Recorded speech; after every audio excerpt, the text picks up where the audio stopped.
Moin moin, Don Spector am Start. Heute wieder mit einem nicht audio-relateden Unboxing oder Donboxing. Und zwar mit der wunderschönen Keychron K3. Ja, eine hoffentlich wunderschöne Tastatur. Und ich habe auch direkt meine letzte Tastatur als Vergleich dazu gezogen, denn was wir haben ist, ich glaube, 70%. Steht das auf der Verpackung drauf? Naja, wir werden es gleich sehen. Ja. Das hier ist relativ hoch, wie man sehen kann, und das soll slim sein. Das heißt, es wird schön flach. Und auf Wunsch einer einzigen Person habe ich jetzt auch mal eine Banana for Scale dabei. Wunderschön natürliche Bio-Banane, vielleicht schon 3, 4 Tage alt. Sorte kann ich leider jetzt nicht genau sagen, aber ja, eine Banane muss dabei sein. So, ja, dann unboxen wir mal das gute Stück, nachdem wir Schere Scheiben hier schon parat legen, die Handballenauflage, die ich mir dazu bestellt habe, mal angeguckt haben. Denn ja, sie ist zwar flach, aber Handballenauflage ist natürlich immer noch mal angenehmer und zack. Das gute Stück ist auch relativ flach. 2 Gummifüße, einmal links, einmal rechts. Sieht so ganz normal aus. Meine andere Handballenholzauflage, halten wir mal eben in die Kamera hier, wenn man das mal vergleichen kann. Das ist für eine TKL, aber die ist vom Konzept her sehr ähnlich gemacht. Natürlich ein ganzes Stück dicker und ich glaube, die Holzsorte ist eine andere, aber das ist eine Handballenauflage, ne? Viel gibt es dazu, glaube ich, nicht zu sagen. Ich habe vorhin schon mal aufgemacht und dran gerochen und es riecht tatsächlich nicht künstlich lackiert oder so. Was man bei manchen günstigen Handballenauflagen hat, dass die irgendwie, weiß nicht, was für eine billige Farbe die nehmen. Hier nicht der Fall, riecht nach nichts oder ganz kleines bisschen nach Holz. Genau, dann gehen wir mal zur Tastatur. Und ja, die Keychron K3 habe ich hier mit, ich glaube, Optical Brown Switches. Es gäbe sie auch noch mit, oh Gott, wie heißen die anderen Low-Profile-Switches? Ich weiß nicht mehr genau. Man kriegt sie nur mit Low-Profile-Switches. Und in dem Fall habe ich Browns genommen. Es gibt aber auch mit Blues und die kriegt man noch von deren eigenen Marke. Das sind dann Optical Blues oder Optical Browns. Ich glaube auch Optical Reds. Ob man das haben möchte am Ende, weil was für einen Vorteil hat man daraus in der Realität? Wahrscheinlich keinen allzu großen. Aber ja, warum nicht? Ich habe mal gesagt, wenn man schon mal ausgibt, dann kann man auch mal probieren, einen neuen Switch zu nehmen. Und so, weg mit der Folie, braucht keiner. Genau, ja, Optical Brown, wie gesagt. Und jetzt machen wir das gute Stück mal auf. Zack. Weg mit dem Karton. Und hier schon mal sehr gut ein Quickstart Guide anstatt einer Anleitung. Finde ich schon mal gut, wenn man das aufmacht. Alles in einem Überblick und so wie es aussieht, kommt das wohl tatsächlich mit dem Mac Keycap. Da hat man, glaube ich, statt der Steuerungstaste eine Mac-Taste.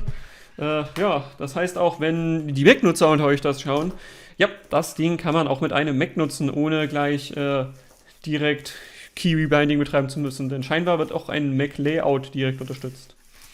So, dann entfernen wir auch mal das Topping und schauen uns das gute Stück direkt mal an. Es sind leider keine PBT-Caps, falls jemand fragt, das sind leider nur ABS-Caps.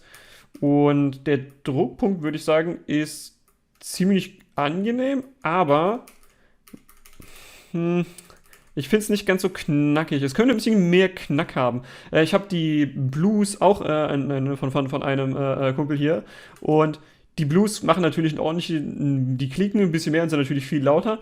Und hier finde ich aber die Lautstärke für Browns sind voll in Ordnung. Das geht definitiv lauter. Ja, ansonsten, ja, F-Reihe ist hier oben mit dabei. Nehmen wir mal kurz meine Tastatur mit dazu. Ich habe gerade aus Versehen Leertaste gedrückt, das sollte man nicht machen, dann wird die Aufnahme abgebrochen. Ja, da sieht man einfach mal hier gibt es deutlich mehr Tasten fürs Geld. Und auch schön, was man vielleicht nicht ganz so gut hier sieht, das ist ein Aluminium-Case. Und für den Preis von, was habe ich gezahlt? Ich glaube 69 Euro beim Crowdfunding ist das definitiv ein sehr gutes Angebot. Weil das hier, reines Plastik, das Aluminium. So, und jetzt nehmen wir natürlich mal schön die Banane, um hier den Vergleich zu haben. Ich würde schätzen, das ist fast 2 Bananen lang und 1,8, 1,7 Bananen hoch. Von der Dicke her haben wir hier knapp 0,6 Bananen Dicke. Also schon relativ schlank dabei. Ja, soweit an der Front. Ja, Browns und leider auch ein US-Layout hier. Aber ich nehme stark an, dass es auch eine Software geben wird, mit der man hier Änderungen vornehmen kann, wenn man denn möchte. Und ja, dann gehen wir mal von den Tasten, die natürlich Probetrismus hat, zur Oberseite. Und hier sieht man wunderschön USB-C-Anschluss. Oh, USB-C, alles USB-C bitte. Scheiß Micro-USB, scheiß Mini-USB, alles weg damit, USB-C, alles. Genau, hier oben zwei Switches. Der eine ist zum Umstellen von Kabel auf Bluetooth. Und der andere Switch zwischen, was steht hier drauf? Win, Android, Mac und iOS. Ja, ich nehme an, wer iOS und Mac hat, wird diesen Switch betätigen wollen, um den nach rechts zu stellen. Alle anderen Leute werden wahrscheinlich eher die linke Seite bevorzugen. Und ja, Kabel würde ich dann nachher mal ausprobieren. Finde ich gut, dass es einen Ausschalter auch gibt, gerade weil das Ding ja Bluetooth hat. Kann es auch sein, dass man vielleicht das wirklich direkt ausschalten möchte. Das finde ich ein sehr gutes Feature. Genau, kommen wir mal zur Unterseite. Hier ist leider das Aluminium-Chassis schon vorbei. Man hat nur wirklich die Oberseite aus Alu und unten drunter ist direkt wieder Plastik. Bei den Füßen bin ich nicht sicher, ob das eine gute Idee ist, dass man hier nur links und rechts einen Fuß hat. Gerade wenn man keine Mausmatte nutzt oder keine Deskmat, also kein großes Mauspad nutzt, kann das schon sein, dass das hier nicht rutschfest genug ist. Und ich finde es auch komisch, dass das nicht gummiert ist, das ist einfach nur Plastik. Also, wer wirklich keine Deskmatte hat, das kann schon einem wegrutschen. Und hier hinten auch nur zwei Nubbel, die ein bisschen hoch stehen.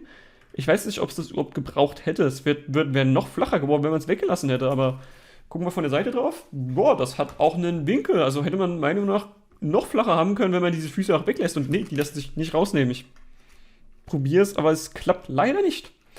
Ja.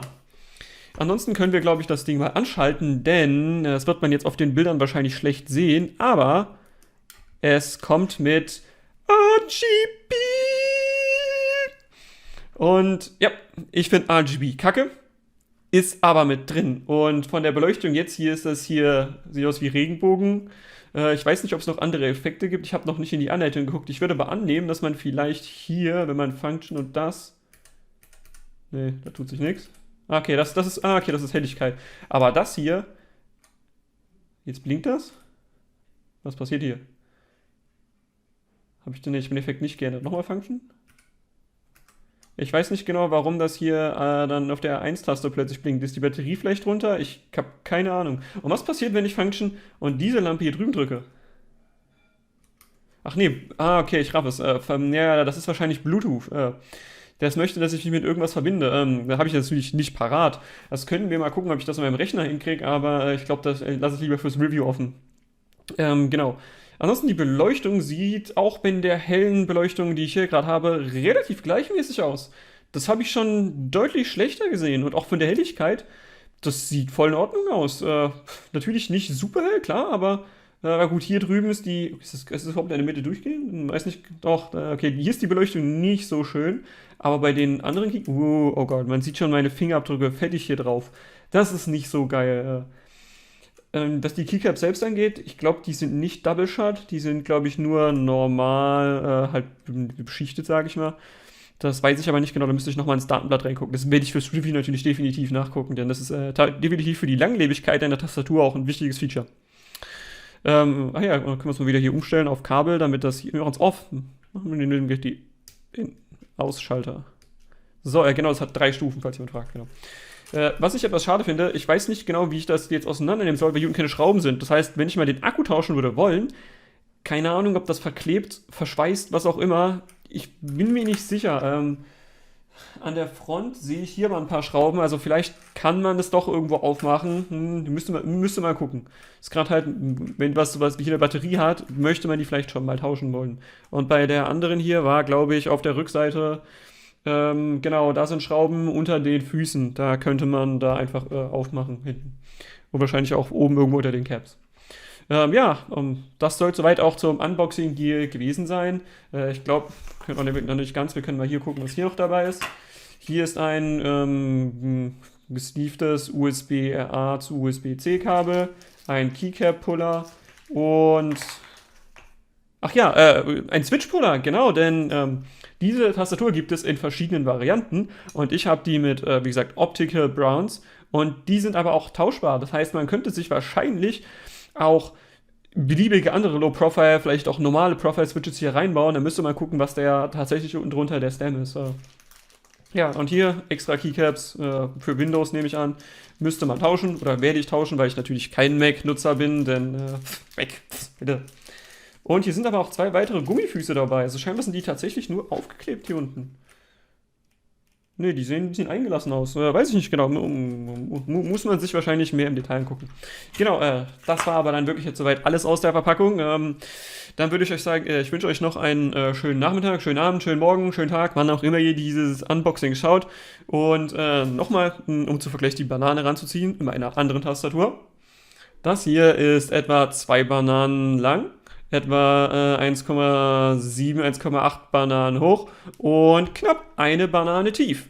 Also im Vergleich hierzu sehen wir, dass man eine ähnliche Länge, eine ähnliche Bananenlänge hat, eine ähnliche Bananenhöhe, aber die Bananendicke ist hier deutlich geringer.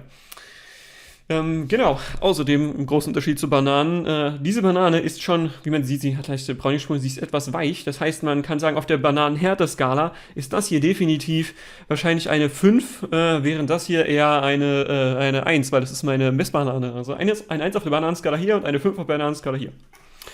Genau. Ja, damit soll es das jetzt aber wirklich gewesen sein. Don's Backdoor, out!